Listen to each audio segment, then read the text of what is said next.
Before we start, Rory, I've just got two important questions for you.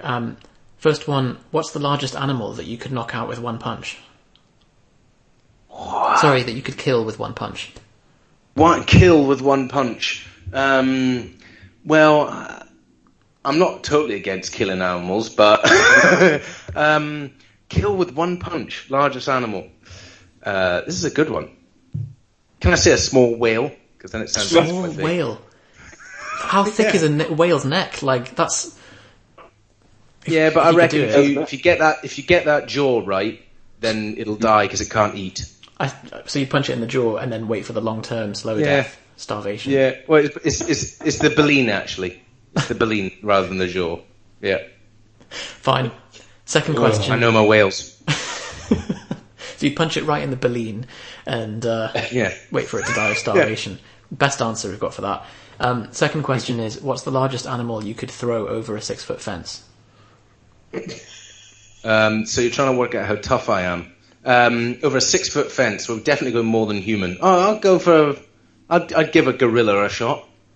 Wow, okay. Hardcore. Fine. Hundreds of kilos then. 400. What about you guys? What do you think? Yeah, but I mean, if the gorilla wasn't fighting back, you'd just get it hunked up. What does a gorilla weigh? 120 kilos more? I think like way more. 500 range, 500 kilos or so. Depends if the gorilla's on board with it. My animals, haven't I? Either that, or I'm seriously backing myself. Shit, I shouldn't have done that. I think I could knock out maybe a small mountain lion, maybe like a hyena, that sort of size. I think any bigger than that, it's probably going to have me before I punch it. Yeah. Biggest animal I can throw over a 6-foot wall, I'm going to say a donkey or a small horse, very small horse. Just get around it, and then once you up here, yeah, exactly. Once you've got it on 6 foot, you can roll it. Can't you? Yeah, you've got it on its carriage. You're going for a more placid animal. You'd have to go for like a Steinborn squat, maybe. So you'd lift it up sideways, get underneath, and then squat up, and then do it. Push jump. Yeah, fine. You, Seth? Should we try this? Should we meet up at Whipsnade Zoo? Guys, stop that, please. I'll do the 90-day challenge if you can successfully throw a gorilla over a 6-foot wall. I'm not agreeing to that. You're doing the 90-day challenge. No getting out of it. I think large goat, probably the largest I could manage. That's for over the fence. You wouldn't want to punch a goat because they're quite pointy, aren't they? So yeah. Fine. Cat, dolphin, cat, seal, cat. Cats are so slippery though. Like I don't think you could punch it without. I could parry, block, and then catch it up. I've thought about it, especially when it shits in the house.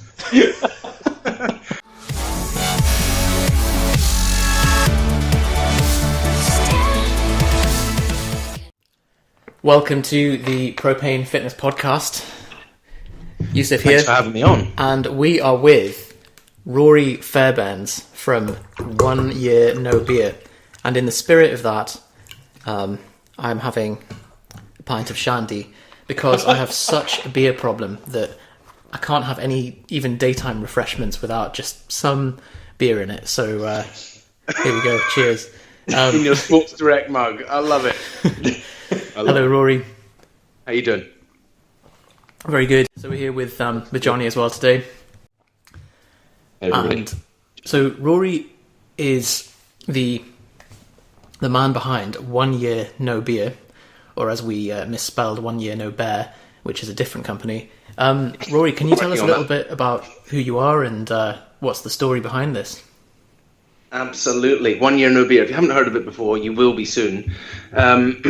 So I'll go into a bit of background. Originally, I'm from the Isle of Mull in Scotland, off the west coast. Beautiful island. Really, lovely part of the world. But I tell you what, they drink like fish up there. Just like anybody, you guys are northern, so you'll know what our drinking culture is like growing up around it. Just before my 16th birthday, I decided to leave school because I was going to be Richard Branson. And I started my first business. It didn't go very well, unsurprisingly, and realized I needed to learn how to sell. So I moved down to the big city and started a couple of sales careers. And I guess like many jobs out there, a bit of entertaining is required. But, weekends were my free weekends and, partied hard. I've always been somebody who has loved the party. And if we talk about absolutely. And I've gone to the great places. I even did a season stint out in Ibiza, which was some things you can't forget, right? And a lot of fun. And so I decided to set up another company after a few years of sales. I thought, I'm so good at sales, I'm going to start a sales outsourcing company. And I set this up, ran it for 3 years, employed 10 people in Edinburgh. And again, there's always just the odd bit of whining and dining, meeting somebody. It's kind of hand in hand with work, right? This drinking thing. So you end up drinking a couple of times during the week. And of course, I'm still partying at the weekends. And I was never that person, even later when I became a broker, I was never that person who was going home and drinking booze. I don't need to drink lager shandy all the way through my day just to get through it. No offense, buddy, but something we're going to put the gauntlet down during this podcast for sure. The company didn't work, and I found myself back on the Isle of Mull in the pub drinking, thinking, why am I so rubbish? I'm clearly not Richard Branson. And somebody said to me, you know what, mate, you should apply for The Apprentice. And I'd never seen the program The Apprentice before. And so I finished off a couple of beers, went up, filled out the application form. Cut a long story short, 6 months of interviews, back and forward to London. And here I am standing outside the show for The Apprentice, getting ready to go on. The producer's going, you're going on. And this was series 2, I don't know if you remember, with Ruth Badger and that lot. Of The Apprentice. Anyway, so eventually after 4 hours, they came out and said, look, I'm really sorry, but you're not going on the show this time.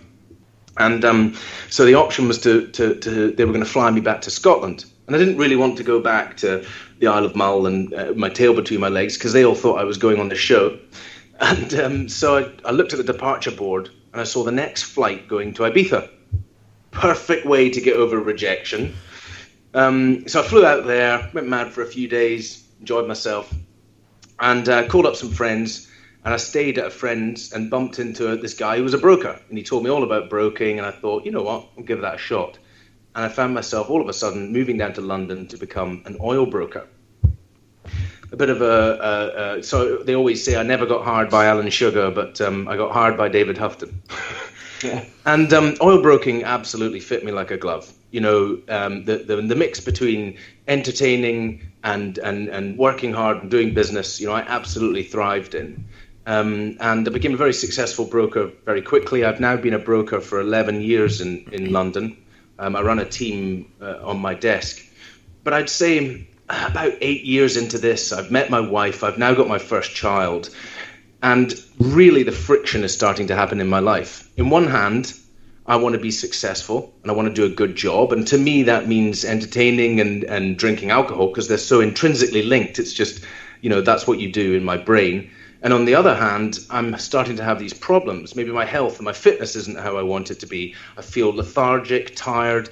I actually feel like, how have I been doing this job for so long? I thought I was going to be Richard Branson. And all of these things in my life weren't quite going right. And I had specifically quite a lot of friction in my relationship. Now, I'm lucky because I've always worked hard at my relationships and counseling and things. I decided to take an anger management program. I wanted to prove to my wife that alcohol was not the problem in my relationship, but the anger in our relationship was the problem. Her anger, my anger, whatever.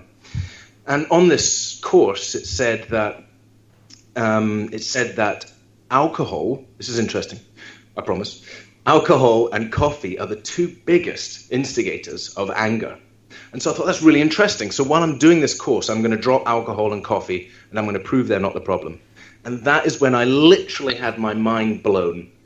I'd done dry Januaries and things like that before, Many of us have. You put your life on hold, you ignore all your social calendar, you basically become a social retard because you're not drinking alcohol, you can't possibly face anybody out there.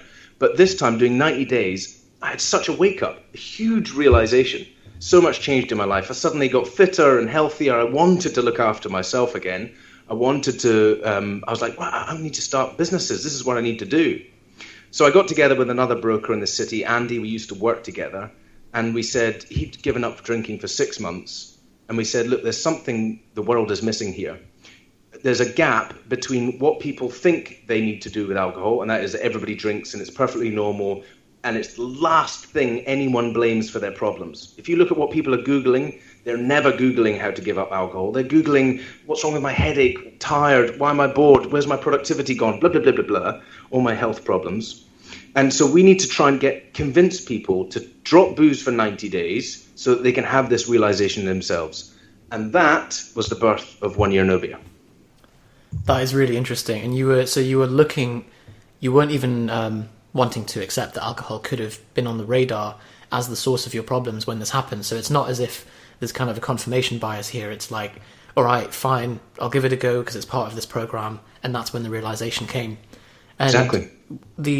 Very luckily, by chance, we've recorded an episode with Chris about this topic, and so this follows on very nicely. And obviously, you've gone way more into depth with this too.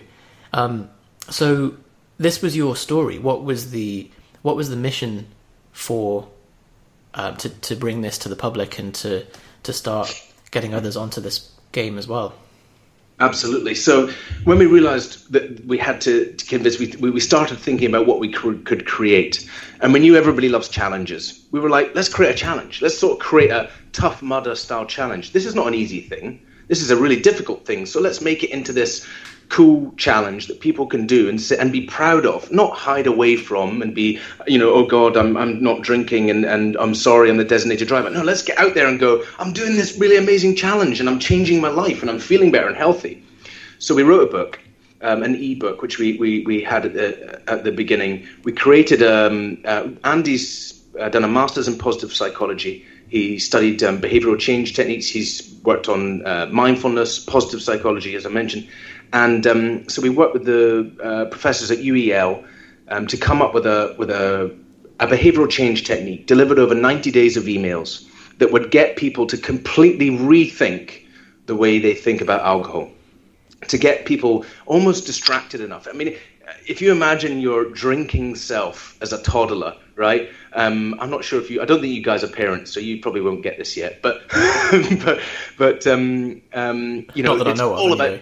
Yeah, exactly. Not that you know. It's all about distraction. It's like that's all you've got to do. Distract. And that's what this is like. If you can distract your brain long enough and you can literally rewire it to change those neural pathways that you're so conditioned to believe. So anyway, when we launched, this was back in February last year, 2016, we got a fair amount of press, the front page of the Metro Telegraph. We were in Yahoo in 10 countries around the world. We very quickly got to thousands of members, and we started to work on our data and proving this as a model. We were absolutely blown away. I mean, it was coming out that 84% of our people choosing the challenge choose to carry on after 90 days. Now, if you think about that, the vast majority of people go in with their toe in the water thinking, I'm not sure I can do 30 days, and they then choose to carry on after the 90 days. And that's because of the way we were having them rethink about alcohol. Now, I loved your podcast with Chris Williamson because he's really understanding it, but it totally brought up loads of stuff, which I know we're going to get into deeper in this podcast. But really what we are now trying to show people is that your passion, your feeling that you need alcohol, that requirement, it's just social conditioning. It's just marketing. It's just stuff that you've been sitting and watching. It's literally habit. And actually, if you take a step back and you make this realization yourself, if you have this mindset shift, you realize that actually 90% of drinking is you're actually looking for something completely different. And you can get it in a better and healthier way. And the reason why I say 90% is because I did 2 years completely alcohol-free, and then I chose to go back to occasional drinking. I call it total control rather than moderation because everyone says moderation doesn't work. And I'm not trying to hold myself to 3 drinks a day or anything silly like that. What I do is when I feel like getting smashed up with the lads, I might go out and get smashed up. I know that the next day I'm going to be an iPad parent and I'm probably going to be a really bad husband, and Monday and Tuesday I'm going to be shit at my job. But I just say, you know what, I'm going to resort myself to that fact. It's okay to be that occasionally. And that is what we created this program. So We wanted to give a challenge that could help people move to alcohol-free forever, which is where Andy is at, my co-founder. And we have many, many members who are now celebrating 2 years alcohol-free. I forgot to mention that we are now 16,000 people in over 100 countries. So it's about rewiring that brain. So I feel like you're selling me on this, which is quite... But I can feel myself gradually going like, oh, that's a really good point. Maybe I'll just do it. But maybe before we get into it more, if Yusuf and I maybe discuss like our current stance on it. Are you all right with that, Yusuf? Sure. Yeah. So I think probably the way I've been through different phases with alcohol. When I was around 18, I was like, that's the worst thing I can possibly do for my fitness, etc. I don't want to drink, and I didn't drink beer for ages. Like I was just spirits, and when I did, it was like from 0 to 100 straight away. So I wouldn't drink for 10 days, and then I'd go out and get hammered and go to a nightclub, and it was that kind of binge drinking cycle. And then probably slowly since then, it's slowly morphed into more of a trying to avoid the extreme end of that because of the consequences on the following days. But it'll still be nothing and then maybe a few beers and then nothing and maybe a few beers and then a few vodkas and etc. So it's kind of, I'm very like off and on with it. But I'm quite accepting of it, I suppose. I definitely do drink alcohol. I probably drink it. I don't know whether I drink it too much. I'm going to start psychoanalyzing myself now, but I probably drink it maybe once a fortnight, once a week, that sort of frequency. And at the moment, quite like it. So if you've listened to the podcast that we did previously, I was sort of the devil's advocate to Chris, going like, you don't need to do anything extreme, Chris. Just you're a club promoter. Just calm down. I suppose something worth bearing in mind is how much you do have when you do drink once every week or two, Johnny. Because I suppose like you'll have maybe 2-3 units. Oh no, more than that. Okay, yeah, more than that. You're just a heavyweight. Well, so let's talk. How many? What's a drinking sesh? Okay. So I'll probably I try to rate it on. I have like guidelines that I follow that I've picked up through various coaches I've worked with and stuff, which is mainly I will try and maintain my weekly calorie average volume or total volume, so I don't go over my calories for the week. I try not to let it impact my total sleep for the week. So in other words, if I miss some sleep on that night, I will. Don't worry, I'm not being a politician. I'm going to answer your question. I'll catch up in other ways, and then I'll also make sure I get my training in as well. So as long as those three things, so sleep, calories, and training, are managed, then I will then drink to the point where I have in the back of my head, like if I had to train in the morning, do I think I could still wake up and train? So I'm trying to drink so that I'm fitting in, I suppose, enjoying myself, it not being a psychological, like, oh, I can only have 3 beers, but also not getting to the point where tomorrow morning I'm going to wake up and cease to function.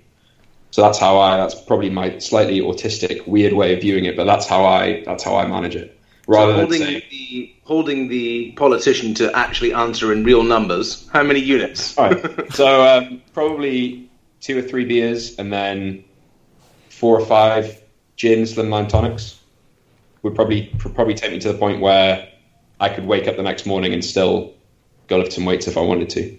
Yeah. Sure, there's probably a mix of people listening. Some people going like, what a lightweight, that's like, I drink that in the morning. And then other people going like, whoa, this guy's got a problem, I better email him. So Yusuf, I think Yusuf's story is...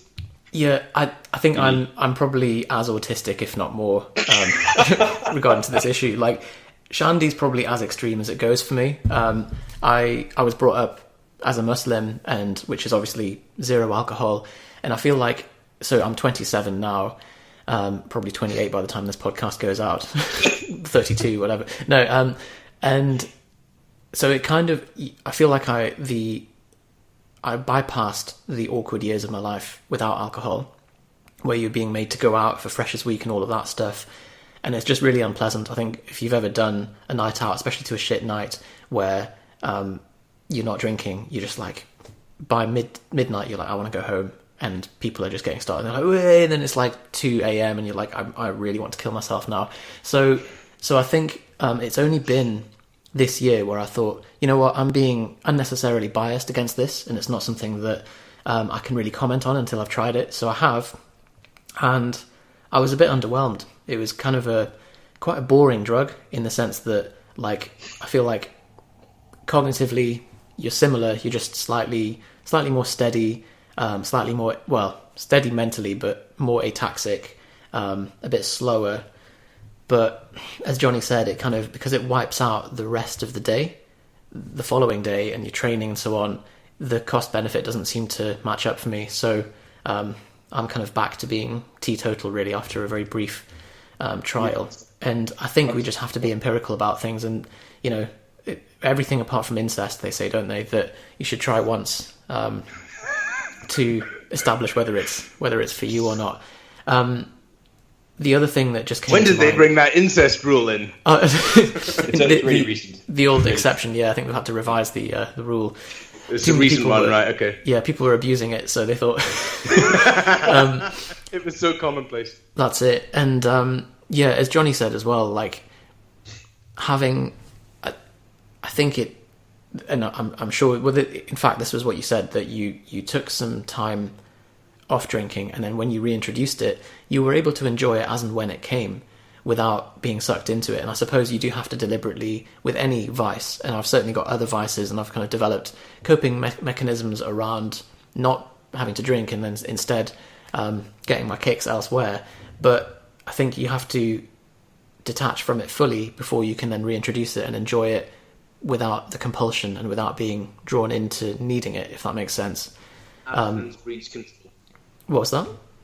Abstinence breeds control. Abstinence breeds control. There we go. So Chris actually sent me a very poetically worded article a couple of weeks ago about alcohol and its sort of chemical properties reflecting its spiritual properties, saying how alcohol is designed as the kind of the extractor, the thing which you use to tincturize herbs and to get the essence of something out of it.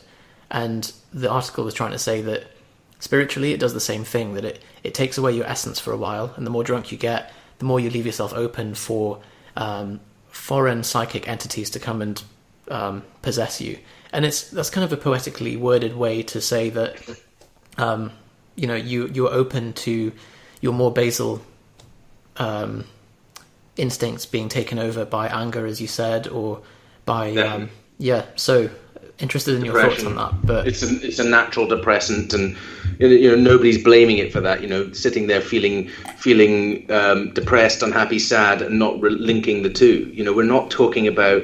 It's one of those things. It's a slow, gradual death by 1,000 cuts each time you're drinking. There was a lot in that, so I want to come back to that, but just come back to you guys and your level drinking. We've got many members with very, very varying different levels of drinking prior to taking on the challenge.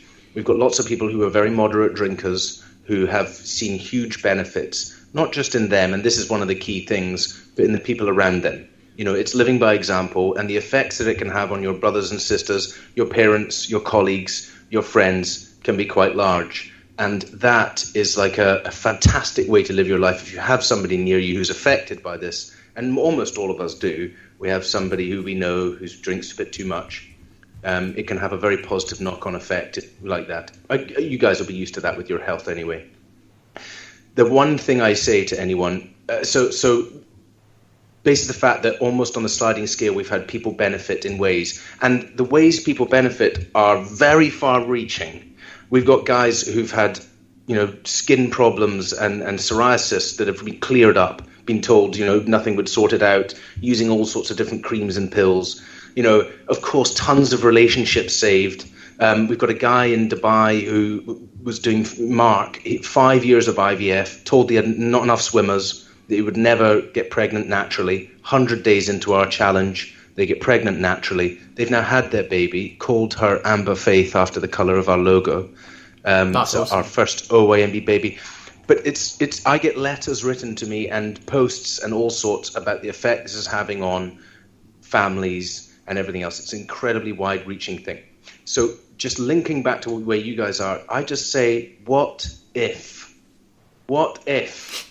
This is such a simple thing. Do 90 days, feel it out, find out for yourself, and that's it. And if I'm right, and this is the upgrade you've been missing, and the energy boost that you've been missing, and the life-changing thing that finally kicks you into gear, into doing those dreams, those goals that were on the back burner, into improving that relationship. We're working on an area of our business now with counselors, therapists, so that this challenge is the number one, and many other areas where this challenge is the number one intervention.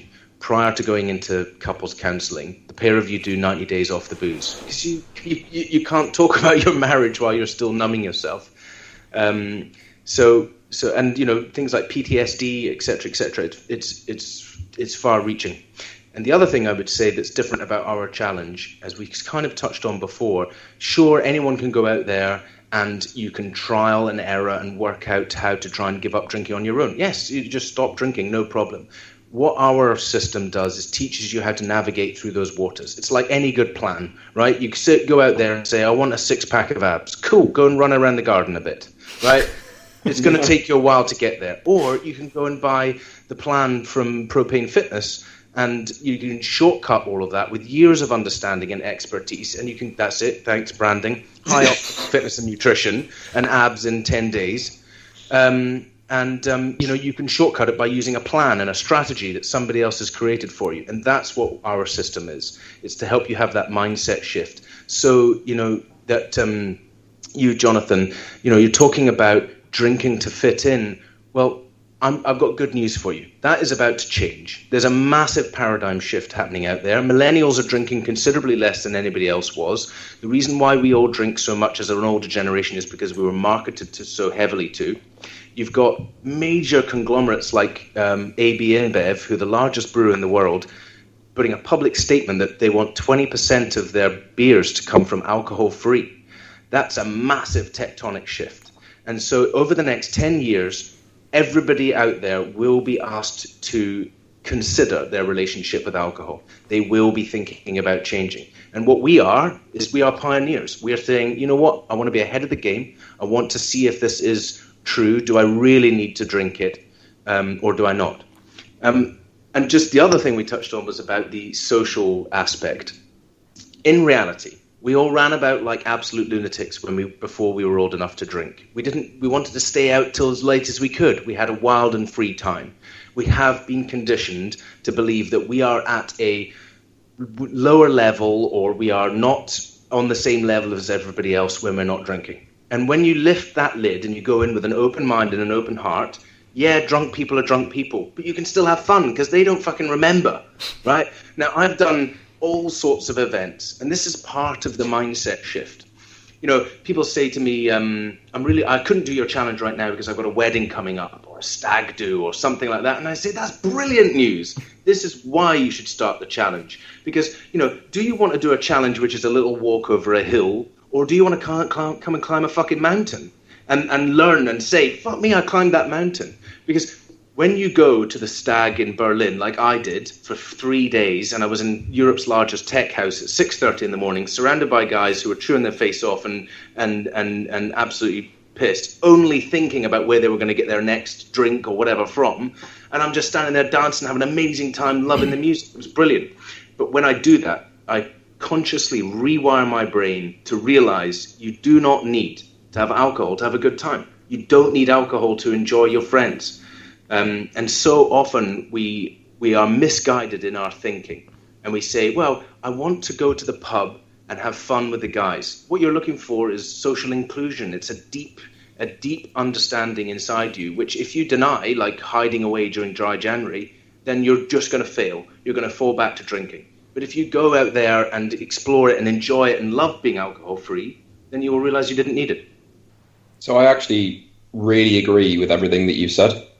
And I think especially the point that you made about when you go out and when you're not drinking, rather than feeling like you need to be reserved in your normal self, if you just don't care, then it's exactly the same.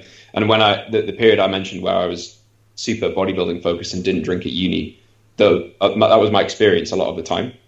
I think where I maybe, or this is, I'm not sure how much I believe this, but I know, just thinking about my social circle now, I know that if I were to present this argument to them, mainly because I can't sell it as eloquently as you can, but also I think this is probably it'll be a common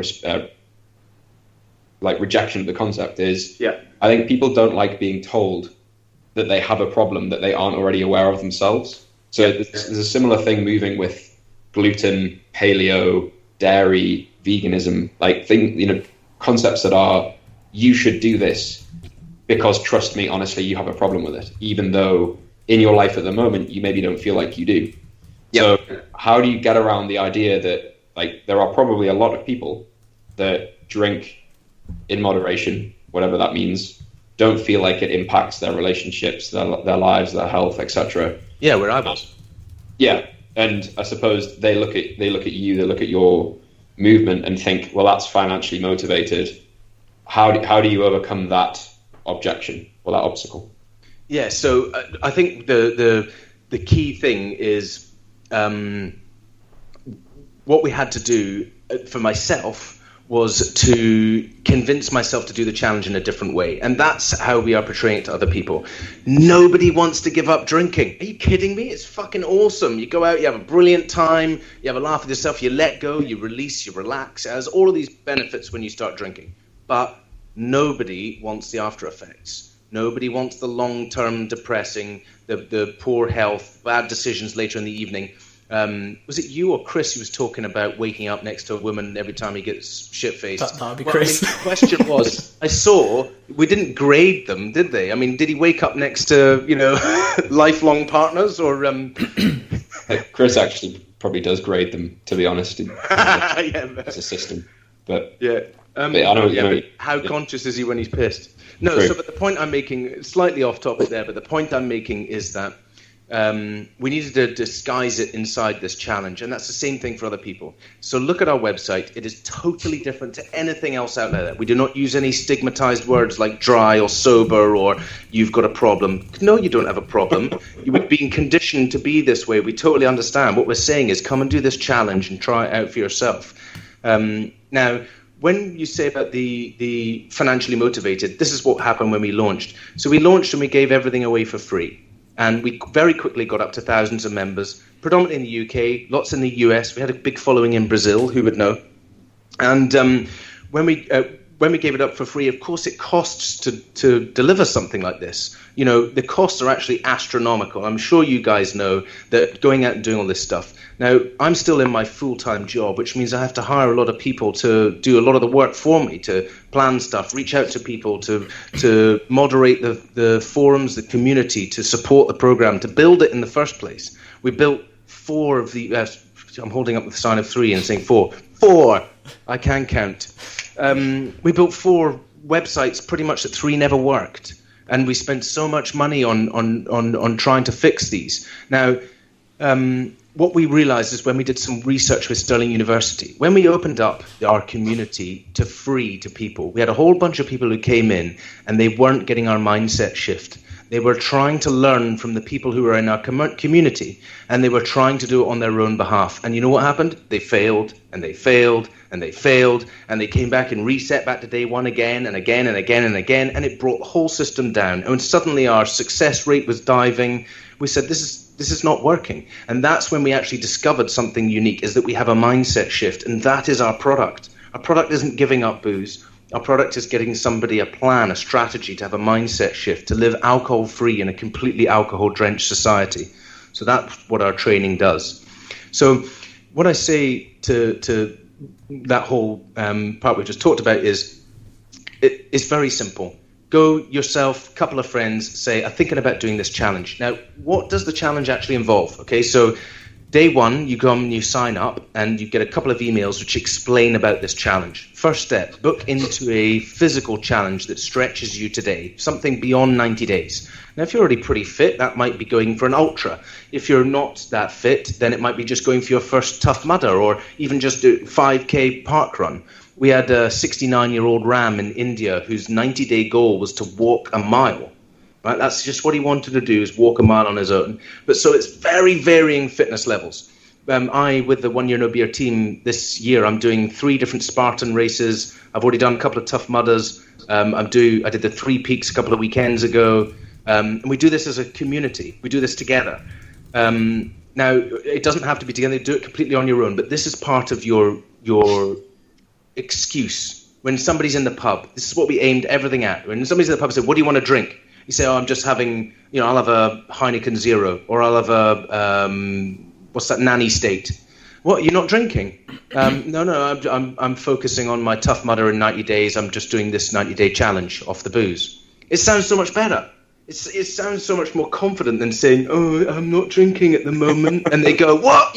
What's fucking wrong with you? Have a fucking drink, you lightweight. So this is something that I found really interesting over my kind of... over having been out and not drinking. If someone's like, oh, do you want a drink? And you go, oh, no, I don't drink. Oh, what the hell? Why not? Oh, I'm a Muslim.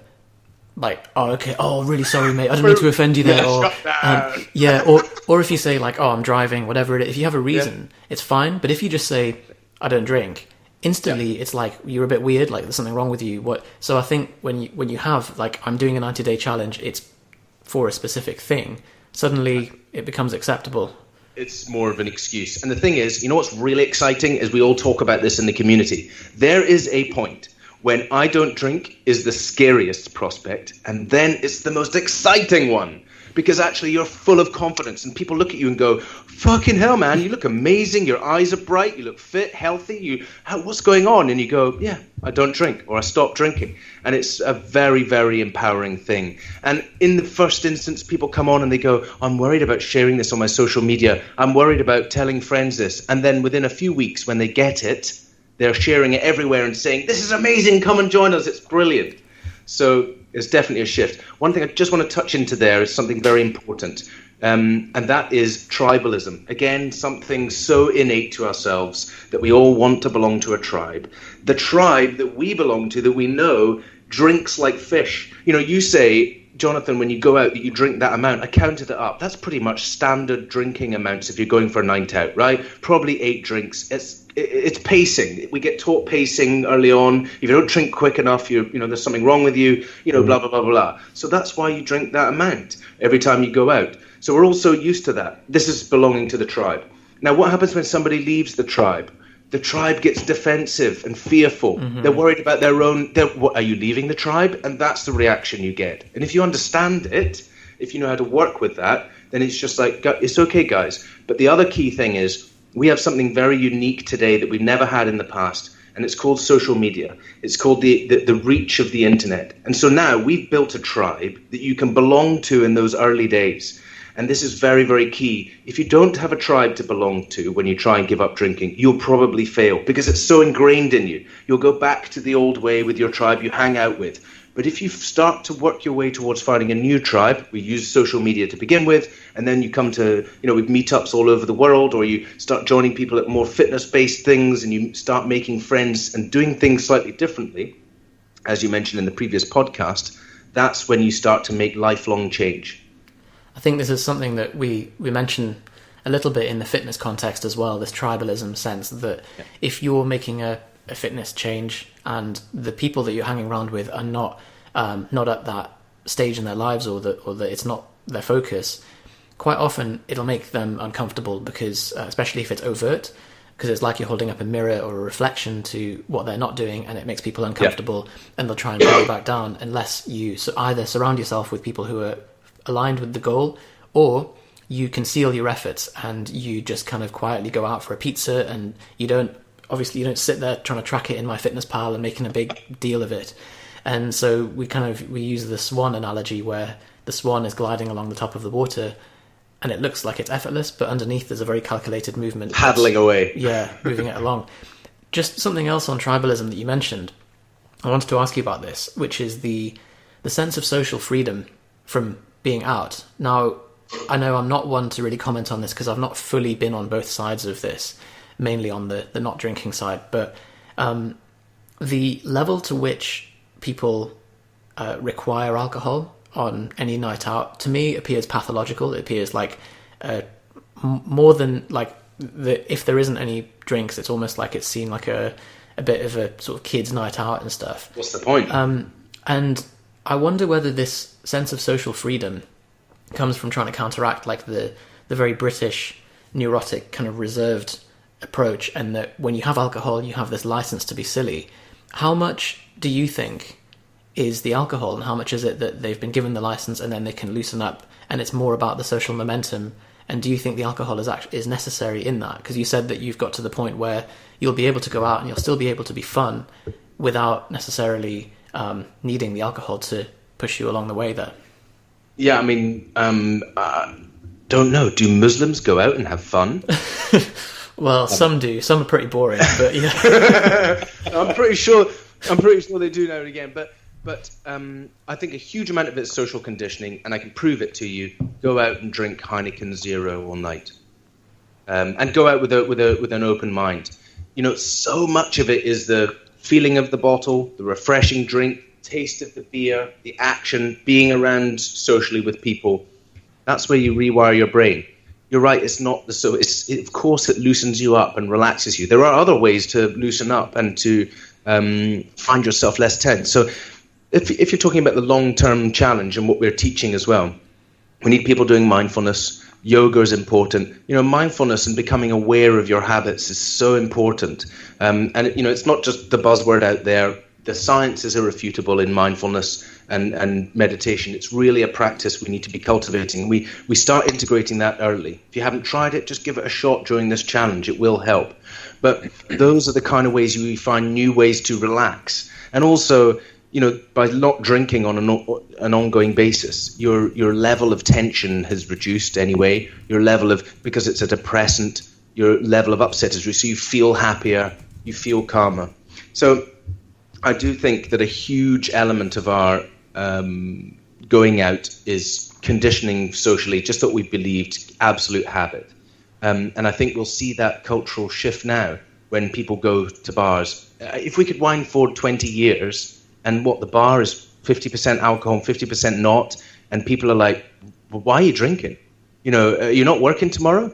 I mean, it'd be just hilarious, wouldn't it? You know, like cigarettes, no one imagined that huge change would happen. Well, it is happening. The paradigm shift is happening out there. It's a good point about smoking, because now they're the ones that have to go outside and stand in the rain, and it's not considered like, oh man, like, you know, gone. You know, in the studies, this is another important thing, because everyone says, oh, it's nonsense. Every week I see a study coming out about the health benefits of alcohol. And I say, they're not health benefits of alcohol. They're health benefits of the ingredients used to mask the poison of alcohol. There is absolutely no data out there whatsoever that the exact substance of alcohol has anything but carcinogenic effects on the human brain. You know, there's a 30-year study which came out 3 weeks ago showing that even moderate drinking is having a dramatic reduction in brain health, in brain size, causing dementia, blah, blah, blah, blah, blah. Anyway, we don't want to hear about the health bullshit, because that's not what that is. Everyone's tired of hearing that. We get that from the government all the time. I'm not here to rant to you about your health. What I'm saying is there are some massive upsides here right in front of your face, and we're giving you the perfect challenge and excuse to give this a shot. Give it a shot. If you don't like it, that's fine. Money back, no questions. We were wrong, sorry, but I haven't done that yet. So socially loosening yourself up, mindfulness, yoga, just going out and actually taking the momentum with you, having a cold drink, and seeing how far that takes you without the alcohol. I've drinks, working on all the good stuff on behavioral science, so integrating those fantastic positive psychology things like what went well, gratitude journal, etc.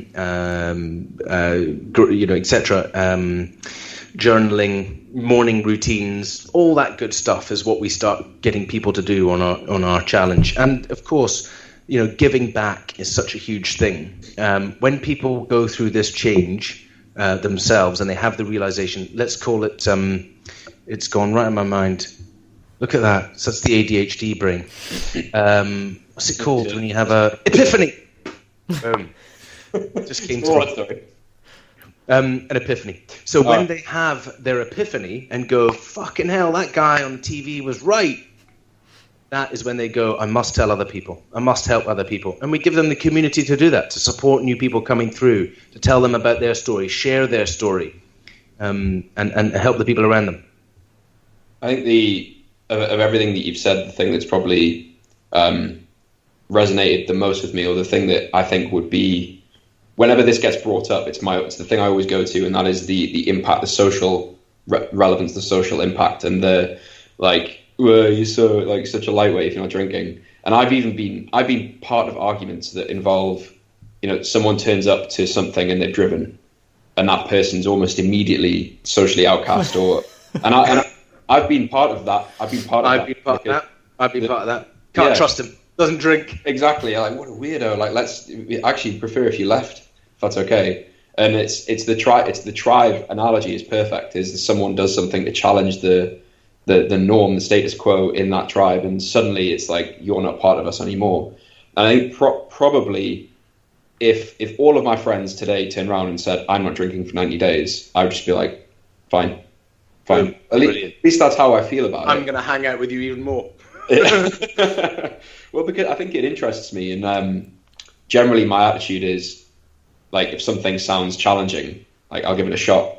Like we speak about the way that I sort of finally got into meditation was, you said to me, like, meditate for 30 minutes for however many days, and like, you tell me that you don't like it. My reaction to that is always like, right, I'm gonna shove you. Like, whereas before it was like, oh, I'm just going to try meditating. It might be quite fun. Yeah. If it's turned into a challenge, you're totally right. Like that. That's it. Reframes how you see it. So I think for a lot of people, especially like mid-20s, we live in Newcastle. Newcastle's like the European. Oh, I know. Life. How do I've been there on a few stags. Well, exactly. Like, people come to Newcastle purely to consume alcohol in a specific way. But if you can maybe overcome that initial social. If the challenge helps reframe it, then it might change. Might change how people can interact with it. But I just imagine a lot of our audience is sat here thinking, there's no way my mates would allow me to, I'd get socially outcast and that sort of thing. Is probably the thing I'm worried about. Well, then let's talk about stealth drinking. This is the same thing. This is not telling anyone that you're not drinking. You choose the venue or know what the venue serves. Make sure it's got alcohol-free alternatives. Tip the barman 20 quid. Tell them that whatever you order, you're having an alcohol-free alternative. So you go up, you get an alcohol-free beer. The worst ones have all got Beck's Blue, but the best ones at least have a selection. Bitburger Drive, the new Heineken is brilliant. There are some brilliant beers going out there. It's such a huge growth area. It's the only beer market that is growing. Did you know that? Everything else is declining. Alcohol-free beers is growing. So you get out, you put an alcohol-free beer with a little bit of lemonade in the top of your pint glass. You're now drinking pints. When it comes to shots, you just get a water in your shot or lemonade in your shot. If somebody orders you a pint, you just, cool, take a little sip. Who cares, a sip? Go to the toilet, pour it away, go back to the bar at a different area, order yourself your special, come back to the group. Nobody needs to know.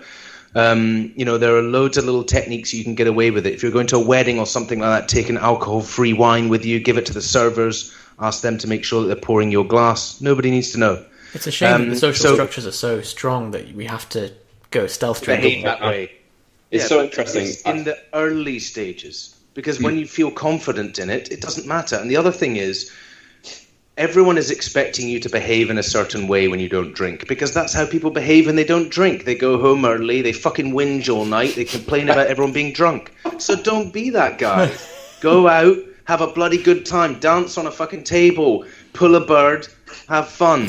That is what, you don't need alcohol to have a good time. As I said, partying in the nightclub till late. You just have to let go. You have to learn to trust yourself, learn to let go, learn to shake off both their expectations of you and your expectation of yourself, and just, dance, have a good time. I have two stories that are related to what we just spoke about. So they've both happened to me in the last 14 days, both relating to like exactly what you're talking about. One, I was on a night out in Edinburgh.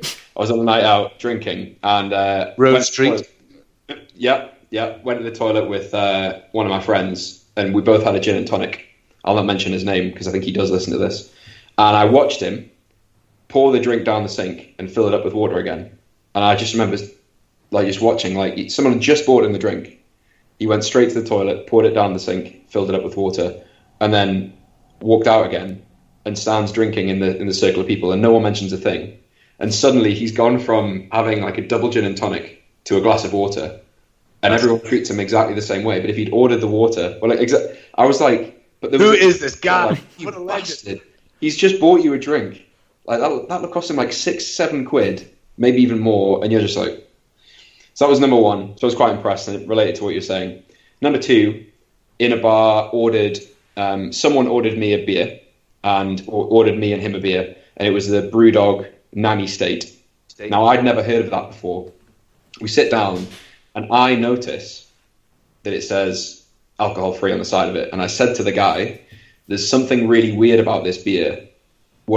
Taste it, what do you think it is? And he like sips it, and he's like, tastes a bit like this other one, tastes a bit like maybe our old Brewdog beer is the same. Thought it tasted like Punk IPA. I was like, actually, it's alcohol-free. We ended up, which is so embarrassing, we ended up taking the beers back because we thought we'd served something else, and we didn't want to be served alcohol-free beer. So, naughty me. Yeah. But naughty you. Yeah, both of those. It's weird. I kind of. Well, you'll know what your punishment is, isn't it? Don't you? 90 days of alcohol-free. Yeah, exactly. 90 days. I'll give you both a link to sign up. We'll get you guys doing the challenge and starting whenever you want. Today or tomorrow? What do you think, Yusuf? Fine. I'll have to pour the shandy away, but although it's 0.05%, so hey, still counts. Yeah. No, that's pretty. You're down at low alcohol, and the reality is that the water content is higher than the amount that you would ever get pissed. But in saying that, when you get down to these very low alcohol ones, there's more alcohol in the likes of orange juice than there is in the low alcohol beers. So we just find them a fantastic stepping stone because you are rewiring your brain. If you go to the likes of alcoholfree.co.uk, and for the people who are heavy drinkers, who are listening to this, who think, actually I'm more on the problem side of things. I am drinking a lot. I drink to excess. I drink every day. I drink to sleep. I drink to feel better. Well, we know that you're not, sorry to be the wake-up call, but actually drink is what's causing your sleeplessness. And you think you're drinking to sleep because you get to sleep quicker, but you don't get the deep REM sleep. And there's so many other things that you're going to realize. But for those people, I think it's very important to swap them out with alcohol-free alternatives, remove everything from the house, and have a tasting session on your own. You can go to alcoholfree.co.uk and order some wines. They're not very good. They're getting better. We've got the world's first non-alcoholic spirit, Seedlip. I've always got a couple of bottles. I serve that up like a gin and tonic. It's incredibly refreshing. It's got no alcohol in it. It's brilliant. You've got drydrinker.co.uk, and they are the UK's largest distributor of alcohol-free beers. So you go there, you order a couple of cases of alcohol-free beer.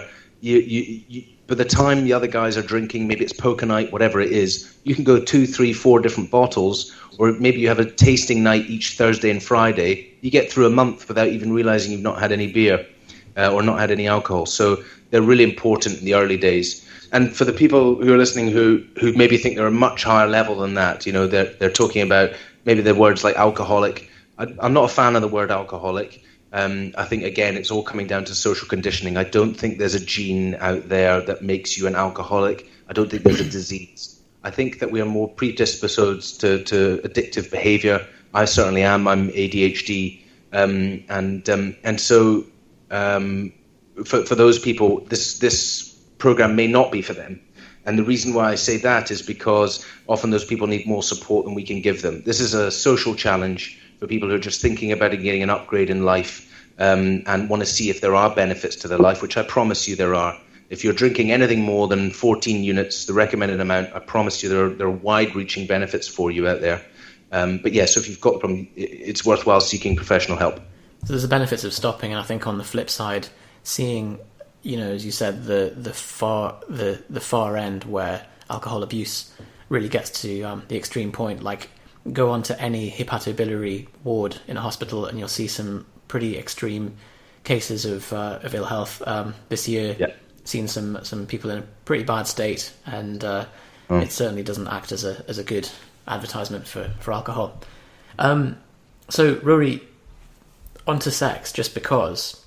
Oh yeah, this is something that I've always never. My mind has boggled at this. That At sex. At sex, I just don't understand how do you do it? Like the typical thing you said, you go out, you have 7 or 8 drinks. You're probably at your drunkest point by the time that you go home with somebody. You're at your least sexually functional time, both in terms of alcohol, blood level, and time of day. You get home at 3 a.m. or something, and you're sort of thumbing it in. How? I mean, this is not my experience. This is, but I find it interesting that the kind of unspoken incentive for going out and dressing up and going out on the pull is that as the end point, yet it's overridden by the rest of it, by the alcohol and being dysfunctional.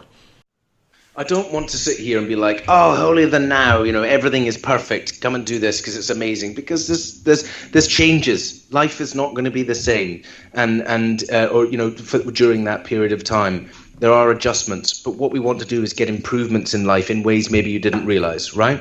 So if talking me personally, I've been married all the way through drinking and not drinking. My wife and I, we used to fight like cat and dog. I mean, properly smash tables and chairs over each other's heads. She is Scandinavian, Swedish, tough Viking, doesn't even get close to it. And, we were always at loggerheads. 3-4 months into this challenge, we both agreed we were more in love than we'd ever been. And that deep, authentic connection in my marriage took sorry, somebody else is ringing me there. That took our marriage to a whole new level. It took our sex to a whole new level. It was just so much more passionate, much deeper. It was just much more authentic. So that's from that side. From the going out and pulling and everything else, of course, it's different. However, go out, be sober, and I used to do this with a friend of mine, and watch how drunk women flock to you because you're not the guy who looks like he's having a stroke, right? That's what people look like when they're pissed. Right? And you're standing there, clear conscience. You know the woman you're looking at. You can see. You can chat to her authentically and really, not just with all the bullshit. I think that you make much more real and authentic connections you do by being sober and real in yourself than you do. So maybe you shag one night stands less when you're not drinking alcohol, but you find much more authentic, deeper, longer lasting relationships, etc. when you're not drinking. And that's really what we all want, right? So that is interesting that from a relationship perspective, it's deepened your connection. You're saying that there's more authenticity, you're more attractive in terms of not looking like you're having a stroke. The acute effects of just not being drunk and sexually dysfunctional, and I suppose also if the subclinical long-term alcohol use will impact your estrogen metabolism and your sex hormones, your androgens, and that's going to give you testicular atrophy and worse sexual function and man boobs and the rest of it too. So it does seem like a bit of a complete picture. Yeah, exactly. So, and again, it's about getting out there and trying it. It probably should be the first thing on dating as well, is go out there and try sober dating. And do you know what the beauty is? For most people now, who are dating, they're in the millennial area, slightly older, but the millennials are drinking less. The worst thing that can happen now is to find yourself spread all over social media because you got absolutely pie-faced. You have been tagged in 200 photos, yeah. I know, and spread around everywhere. So, yeah, that's what we're trying to avoid now. So, one more thing, I'm interested in your thoughts on. I don't know if you saw the David Nutt paper that looks at reclassifying drugs according to physical, social, and mental harm, rather than just according to the kind of arbitrary classification that we've inherited over the years. If for anyone that hasn't seen the paper, it basically looks at all of the drugs that are considered illicit or controlled, so class A, B, and C, and then includes alcohol and tobacco in that as well, and reclassifies it based on the ratio of fatalities per user, amount of social harm, addictive potential, and all of this. And he concludes, with no kind of political agenda, that alcohol and tobacco should really be class A or B, and there are certain illicit drugs currently that are class A or B or C that should be downgraded.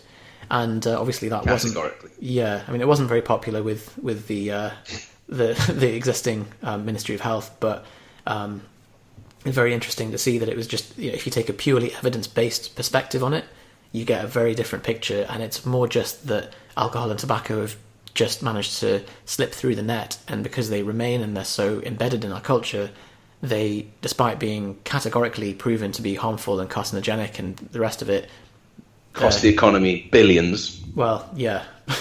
I'm afraid that's the case. The cost of the economy is absolutely enormous. The cost of problems, deaths, all of the problems from alcohol. It's absolutely the standout. There is a great graph, as you say. Interesting when you talk about all these other drugs. There's a fantastic speech by Johann Hari, and this is pretty much what 1 Year No Beer is based on. And he talks about our understanding of addiction is entirely wrong. If you think about it in reality, the fact that you feel that you need to go out and have a drink and that we're also conditioned to drink is that at some level or another we are addicted to alcohol at a level. We believe we need it. We believe there's something wrong without us. It's so conditioned into there. And that they have discovered, and what they are proving, as we are, is that the opposite of addiction is actually connection. It's getting people to connect more within society. So the example he gives is that you put alcohol and water into a rat cage, and the rat sits there, tries the water, tries the alcohol, doesn't like the alcohol, goes back to the alcohol, doesn't like it, goes back, and eventually gets addicted to the alcohol, drinks it all the time and dies. But then if you take the same rats but make the cage a massive cage with lots of other rats and wheels and spinny things and lots for them to do and enjoy and feel included and be a part of a tribe, the rat will taste the alcohol and never touch it again. And they just drink the water because they are happy, healthy, included people. Portugal took this to the extreme, if you like, and they deregulated or decriminalized all their drugs. And they made it a requirement for companies to employ people who were addicts, and they brought addicts back off the streets instead of treating them as outcasts, treating them as feel included people. And they completely went from the worst country in Europe for drug problem to one of the best in a very short period of time. That's really cool. Gabor Mate talks a bit about this as well. The psychology of addiction. He's a medical doctor that deals specifically with heroin addicts, and he's got some really interesting lectures on YouTube. So we'll include some links to that and brilliant. The guy that you mentioned in the show notes. Johann Hari, exactly. I imagine if you went to like your local A&E and asked them what they thought the impacts of alcohol were on people, they'd probably have a very negative. It's probably quite accurate on it. It's the biggest cost to the NHS. Yeah. Well, I think you've probably convinced me. Annoyingly. Awesome! I'll send you links. And anyone else who wants to get involved with us, let's go and do it. When is this coming live, guys? It'll be 3 or 4 weeks from now. Brilliant. Perfect timing. So that is beginning of August. Hopefully, sometime beginning of August. Yeah. Perfect timing. August set. Great. Before you get into the festive season, realize everyone's like, oh God, it's the festive season. I have to drink so much. But imagine going into the festive season thinking, you know what, actually, I don't think I'm going to drink, and I'm probably going to love it. I mean, I did Christmas and New Year without drinking. I just couldn't imagine that, but I loved it. That's what's so weird. So it's a fantastic challenge to try. Well, yeah, well, if you've got links and stuff, we'll include it. We make show notes for every podcast, so we'll include links to wherever you want us to send people, as long as it's fantastic, relevant and not porn and stuff like that. Feel free to reach out to me. I'm on Facebook, Ruairi Fairbairns. It's the 1 Year No Beer. You can find us at oneyearnobeer.com. And get signed up to one of the challenges there. Join our Facebook page, and then we'll bring you into the community and the forum. And I'd love to hear your thoughts and feedback. And I'm excited to see what happens with you guys. Maybe you add a little update onto the end of when this podcast goes live of just how it's going for you and what you think. Sure. And we'll Fantastic. get Chris back on to sort of discuss this further as well once he's listened to it. Yeah, it'd be great. What do you receive when you sign up for the challenge? 90 days of emails. You get a sort of myth-busting guide to begin with. We've got a book coming out with Bluebird in December, Bluebird Pan Macmillan. It's going straight out to all the English-speaking countries. And that's the 28-day alcohol challenge. People get people's mindset, but everything we've created is to get people to go for the 90 days, because we know that's when the real fundamental change happens for people. Some people it happens early, 8-10 days in, they're like, I'm done, this is amazing. Other people, it can be 60 days. Some people are like right up to the end, 84 days before they go, got it, I understand now. Predominantly daily emails. You get access to our forum and community. We have a blog writing area, which is really inspiring, seeing other people's stories. We have an audio program, and we also have the Mind Fit program, which is all that stuff around positive psychology, which helps you really retrain your brain and boost your mental health while doing this challenge. Excellent. So check out oneyearnobeer.com to find more from Ruairi and the challenges. And we will speak to you next week. Awesome. Thanks so much for having me on, guys. Great. Thanks. It's been great.